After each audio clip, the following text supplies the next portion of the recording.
can't. Andrea, relax. Please. Please tell me it's not a tarantula. Dude, relax. I would never do that. I think it was just the car. Wait, stop! Andrea, Please. there's nothing. I can't do it! There's nothing in the room.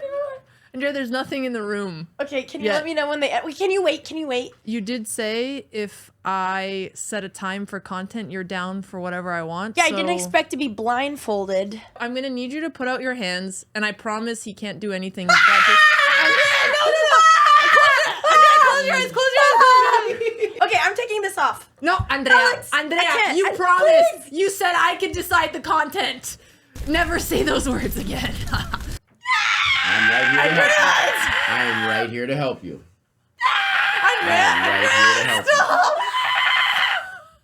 Sorry. Just fire again up, please. Stop, please. You're free. Okay, he's cute. He's so cute. He's cute from a distance.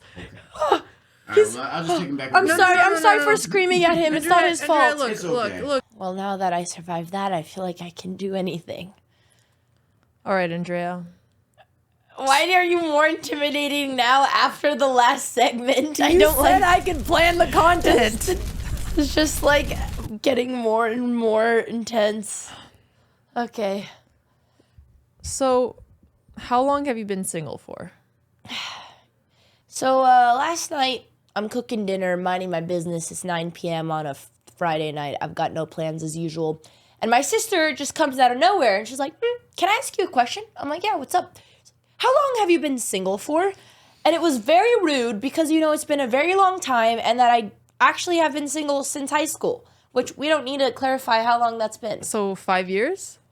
Approaching 5 years, you could say yes. What are you looking for in a romantic partner? Well, I feel like... Okay, so let's say my top 3 must.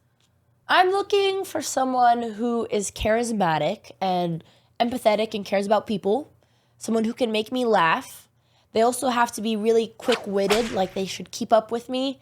And they also need to be interesting enough where they're making me have new conversations and think about things I haven't thought before. And ideally, you're learning and growing from them. So that would be the 3 must-haves. I've been thinking about this question for a while. Do you actually want to be in a relationship right now? I think if I found someone I was in love with, I would love to be in a relationship. I think it's just hard when you're not really head over heels anyone. Why not just spend that time on yourself? Well, I have seen you get head over heels for people when you first meet them. And then 2 weeks later, the interest goes away. Yeah, and I mean, that's the whole problem. But it's a lot of time like the infatuation and the mystery. And I hate to say it, but most of the time, the guy that I build up in my head is not the guy I meet. And the more I get to know him, generally, the less interesting they become sometimes. Do you believe in the concept of the one or in soulmates? Well, it depends what people... There's different definitions of soulmates, right? Like there's twin flames, there's soulmates. Yeah, if we're going to the astrology. Yeah, so it's like... I believe like when you meet someone, it can be like they're in your life for a reason, but I doubt that there's like, okay, there's my star-crossed lover. It's hard because I haven't felt falling in love for a long time, and I have a... How many times have you been in love? I think I fell really hard when I was young, and my first really long, serious boyfriend, the only one really, that lasted until I was like 19 for like 5 years. I think he was my first real love. Do you still have love for him? In a different way, but I also think love that you experience when you're younger is a lot more intense. And like, this is a question I ask you all the time, like, oh, what does love feel like for you as an adult? Because I'm sure that I'm chasing that high and that thrill that I had when I was really young, but that's also because you're just experiencing so many things for the first time. So you think that the first time you fall in love is the deepest? So far, I would say yes, and I think that has led me to have unrealistic expectations. But I also just think I haven't met the right person yet. What do you think? Well, from everybody you've met since we've been working together, so since you've been 18, there have been a few people that I thought you would have been a good fit for had you guys been in a relationship. Okay, like who? You can name them. Okay, it won't we'll just matter. beep it out. For example. Oh, come on. Really? You thought, well, I guess maybe if... So there yeah. was this one guy who I thought Andrea would be a really good fit for. I hate him now. She hates him so much. But as soon as they're dating, Andrea goes, I don't want anything serious. And then 2 weeks later, she's like, I don't know why he doesn't want to be serious with me. So, well, it was that and like kind of maybe misleading him but not realizing I had feelings. But also that man was a player and he played every girl in... And I heard so many stories of him being a player, so fuck that guy. So nobody stood out in the last 5 years as someone who you may have dated. I think the only one was... But I think the issue with both of them is like they're very compatible as partners, but long term I just didn't find them super interesting. But it's hard because they both had really good traits that made like a really good boyfriend, like family values, being gentleman, treating you the right way, being there for you emotionally as well. But just like, I don't want to say intellectually they couldn't keep me interested, but that kind of was the issue. But I don't know if that's the right answer.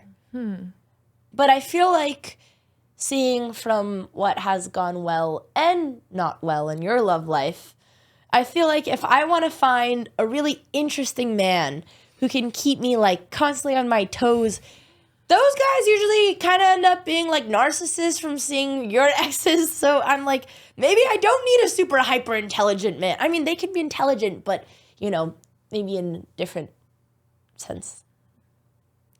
Okay. I think that's fair. But now that you have been single for 5 years, how often do you experience loneliness? Well, now it's going better because we have a roommate. So I think, honestly, I would go on a lot more dates when you were gone a lot because you were trying to fill the hole That's in your heart from your big sister with dates? Dates is when you're out of town because I'm like, what am I going to do? Just sit alone and like, I don't want to go out and party. I mean, hang out with let's be friends. for real. Have you ever had more fun with a date than you do with me? I mean, if you drink enough alcohol, yeah. No, but again, that was the worst. And like, the truth is when you ask me, what am I looking for in a partner? It sounds weird, but it's like, I want to have the same connection I have with my sister, but with like a sexy man who's like, you know, there but not my sister. But it's hard. Sexy man, not my sister. Well, yeah, because like we check all the boxes. I feel like we're the dream woman, except for like, you know, a couple things. But I feel like we're good standards to set for ourselves for men. Okay, I agree, but to not let it get to my head, what's one quality in me that you would never want in a romantic partner? Oof. Okay, I have to think. I'm treading carefully on this one. I have so many good traits. It's hard, right? You do. You definitely do. I'd say I think your greatest weakness is sometimes you can hyperfixate on like one thing and get really obsessive, and that kind of makes you zone out space for other emotions, maybe other creative stuff. And I don't want to say like you kind of lose your sense of self, but you dedicate so much of you and your work sometimes that you don't leave space to explore other things. Give me an example. I mean, you've gotten much better at this, but I've watched you through like the deepest ends of being a workaholic. And it's honestly a great skill because it also helps me balance out and know when we should focus. But sometimes I don't think it's so one-sided. You should just focus all in on just, for example, we're just grinding Twitch and we want to just funnel all our resources. Sometimes it's really good because that's also when we achieved our greatest things. But then... And honestly, maybe, I don't know, maybe this is what we need to be doing more of, focusing on one thing. But I felt like the greatest ideas is when I had space to like feel like we could be creative and explore. And I just think that could hold us back sometimes. But that's more of a work thing.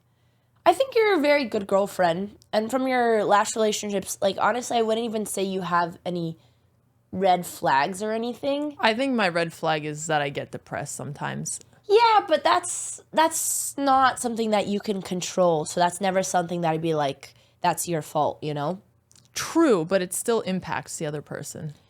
That's fair. And I mean, the truth is my sister and I are like a married couple. Like we function very much like a married couple. Yeah. I wonder if you think we're codependent. I don't think we're super codependent, but I definitely feel like when you're down, I'm also down, and it's really hard for me to be like uplifting and positive if I see you being down, and like, but also it works great because when we're both healthy and on top of our shit, we're both inspiring each other. But I would say that, yeah, when you're down, you're really down and it's out of your control, but sometimes you just lose hope, and you also just you could be more confident in yourself, because I think like the way you see yourself versus the way I and everyone else sees you is so drastically different. And I'm overly optimistic. Maybe Alex is more of a realist, but I definitely think you could be more confident in yourself also. Well, it's interesting that you're talking about confidence, because I did want to talk to you about that today. So first, on a scale of 1 to 10, where's your self-esteem? Well, okay, out of 10, I would say it's pretty high. Well, self-esteem is different because I don't tie my self-esteem so much just to my looks. It's also like what I think I'm capable of doing and succeeding. And I think I'm very capable of succeeding whatever I'm really passionate about. So I'd give it like a solid 8. But if we're talking about like, you know, the more superficial stuff, but that's not how I define it. How about you? I think I struggle with self-esteem, but it depends in what areas. I think slowly I'm building confidence in myself, but I do definitely hyperfixate on stuff. But going back to you, because I get to ask you questions today, in the past, I've heard you say that your looks are one of your top assets. Do you still think this is true? It's kind of like, this is not the best reference, but like a nice cupcake.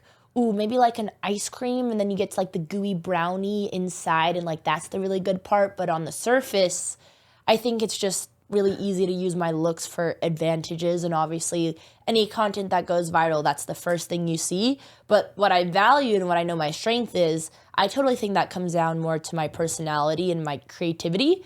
But on the surface, 100%, it's looks. So what would you rank your top 3 assets in terms of how far they've gotten you? Well, the hard thing is that looks is always the gateway into even having access to opportunities. So without looks, I wouldn't even really get to use my other more personable strengths to their full potential, because the truth is, like, you just get less opportunities. So that is the gateway. But I wouldn't say it's the top ranking, because I think there's so many attractive girls there's hundreds of, you know, TikTok, Insta famous.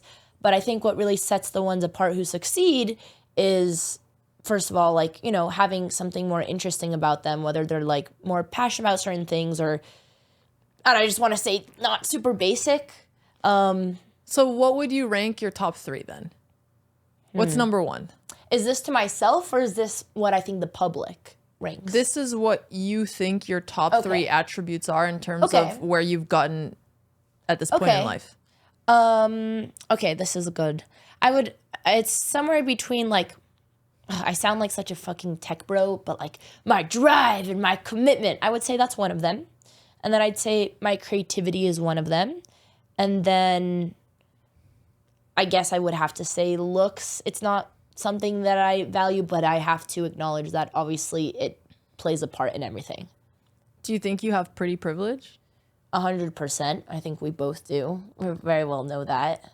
Well, I think when we're done up, like it's crazy, and I love it. We go looking homeless all the time, because sometimes you don't want to attract any attention, and it's great. Like you have your hoodie, your bun, and like no one would recognize me, and I love that. But I think like, okay, if I want to feel good and dress good for myself, it's just crazy how like, okay, it's so obvious to see the attention you get versus if you put effort in your appearance and versus if you don't. So yeah, there's way more benefits. You get so much out of which sometimes trying you don't to look want. better. If you just want to go on a walk in the park, who gives a shit? But actually I have a funny, this is kind of a tangent, but I'm curious your thoughts on this. But this week has been pretty rough in the Botez household. This month, honestly. This year, okay, no. All right. And we've all just been cycling between like figuring out what the hell we're doing with our lives. And I was in yoga class. I haven't worked out for a long time because I was sick. We're finally working out, and I love going to hot yoga, but then I compared myself to all the skinny, blonde women in there who are The super women lean. who go to our hot yoga They're class, so good looking. they're so good looking. It's like, yeah, and I sometimes also, if you're a single dude, go to hot yoga. it's the best. You don't need a dating app. Just go to hot yoga. Like literally, and the women who go there too are like kind of more spiritual and like they care about their body. They're just so much, it's such a great place. But sometimes I genuinely, when I'm working out, I like have to close my eyes and help myself focus because I just can't help but compare myself to all the other girls in the room because you're just staring at yourself working out in a mirror, and it's like, you know, the most bougie studio in LA. So, and I was in my class the other day and I was like, you know what will make me feel better? It's kind of shallow, but it's true. But just being hotter, because the truth is, for the last 2 weeks, I have been sick and swollen from my wisdom teeth, and I haven't done anything to care about my appearance, and sometimes you just feel better when you look better. So I was like, you know what? My nails are outgrown, and this is superficial as hell, but I'm just telling you, it works. Like, I want to redo my nails and feel fancy, and maybe I wanted to get my eyelashes done, and also privilege. I can pay for all this, but a big part of it is also just like washing my hair. I will stay in the same dirty bun for a week. And just that one day, I was like, today is a day that I pamper myself. I'm also going to be on camera a lot. It makes sense. And then the next day, I went to my workout. And I'm telling you, had I not been like caring a little bit more about my outfit and my hair, this random guy in the gym approached me. And it actually ended up being a really cool connect. He recognized me from chess. And they have like this really cool creative space that's like a studio space, a filming space. It's a really small, tight-knit community just for artists. It's actually a really great space. I'm really excited to use it. But had I been going in my regular homeless attire that I'd been wearing for like 2 weeks straight, he would have never approached me. So I do think sometimes it is good to put effort into superficial things like looks. And the truth is you attract maybe not always good, but more opportunities. No, I think that's fair. And you also are putting your best foot forward, not just in real life, but also on social media. And one story I wanted to remind you of today. Okay. Do you remember that time when you tweeted the photo? It was kind of sultry. It was a bra or a bralette. It was yellow. It was on Twitter. Mom saw it, freaked out. She was like, why is Andrea posting a photo in her bra? And then we talked to you about it. You ended up getting upset and deleting it, and then you also got angry at me because I always get the backlash. One? There was a couple. It was yellow, and you had like this wet look going on. Was it taken in a pool? I don't know. I think it was. Okay, I don't remember, but okay, continue. And one of the things that I've noticed from the start is that you were always into expressing your body in this way and being willing to post things where you look sexier. Yep. And mom didn't Mom's really Romanian, always approve and I of don't it. blame her. Yeah. But I was curious, how do you think about that? How have you become open to it? Well, that's actually a really good question because it's something I've been thinking a lot about, and now, as every adult does, changing my opinion, but for completely different reasons. Because all my friends in high school were gay guys, and like they were buying I Am Gia, we were styling each other, and like we were, all our idols on social media were like Lily Rose Depp and, people from Euphoria, and the whole thing of Euphoria is like, it's kind of like rave wear, and it's high school, but also it's high school. So like it was so much fun styling, and totally it was sexy things, but we were just doing it for ourselves as high school kids, and it was so much fun, and that was like the artsy group I was in. And also for me as a young kid, it was definitely an act of like rebellion because like our parents were strict in a lot of sense. And I felt like, oh, this is the one thing I have control over. which we would still argue about all the time. And I was also to say I was very I was a big social justice warrior in high school. And when I was having fun dressing a little more sexy and whatnot, it wasn't because I was particularly trying to appeal to the male gaze, but I was just like, why not? Like, if I feel good, what's the problem? And then as the years went by, now a really annoying thing about it is that I'm like, well, it doesn't matter what your initial motive is. It's always going to attract a certain audience and a male gaze. And I just got so sick of that audience. It was something that like I used to. Why did you get sick of the audience? It just, I feel like, yeah, when all your photos are, I don't want to say sexy photos, but like I would never feel confident if I'm like wearing a big oversized sweatshirt or a turtleneck. And the truth is sometimes I feel more like myself, but I don't feel like I can do social media in that because I just feel like I look less good. And I realize I've like so much altered the image of what is good looking just because, number one, all my role models in social medias were fellow e-girls who are, you know, pretty exposed all the time. And there's just not a lot of role models for women. And that's why I love Billie Eilish so much, who do have more of a conservative style. And you just didn't feel like, oh, dressing conservative, I don't even mean conservative, but maybe more tomboy, you know, can be sexy as well. And now I'm just kind of rediscovering fashion and realizing I like other things, but I just didn't really see any of that when I was younger. And now I kind of just want to feel like I have control again. And I also I really hate a lot of the attention that gets sometimes, but obviously it's hard because what do you mean you hate the attention you get? Like the comments just make me so uncomfortable, and I know obviously that's my. Oh, what comments? What do you get? Just anytime give 2 sentences so people get the gist. Anytime I post an Instagram picture or reel, the first GIF that gets commented is like a jacking off GIF. It's like a cartoon doing it, or like a boner in cartoon version. And I just see it every time, and it's just so disgusting. And it could just be, it doesn't matter. It could just literally be like a selfie or me smiling, but that's always the first thing. And I just can't unsee it. That's fair. But at the same time, obviously, if you're a girl on Instagram, you know that if you post something sexy, you're going to get more likes. Does that ever go through your head? It does, and I think there's a natural balance. I think it's like you can show off certain things, but it doesn't have to feel like you're completely, I don't want to say like selling yourself, but I feel like there's a fine line behind that. Is there, at what amount of money would you take OnlyFans? I don't think it's about because like right now, money is just important. So if somebody offered you $50 million, you wouldn't do OnlyFans? I mean, and people are gonna be like, she's lying. But I think I just need as much money to funnel the projects that I'm passionate about and to live a good life, which I think right now we have. And it's like, to make more money, sure, you know, buy our family a house and retire. But I think we'll be able to do that regardless. So will we? It's been a tough economy system. I think we're gonna succeed. I really do. And also, like, the things that I want to achieve with music, it's just okay. OnlyFans So you're telling me align. there's no number offered that I guess you would take. Okay, you never work a day in your life, obviously, but I don't know. I just don't think that way because I think as long as we have enough money to be happy, I don't think it's gonna make a difference, and it's also gonna ruin the passion projects that I want to work on. So it's like, is it worth completely sacrificing your mental? But I'm sure, like, you know, I'm saying all this, and I bet realistically, like, but that's personally how I feel, because then I would also have to change like my passion projects and what I want to do with my life, and that is more important.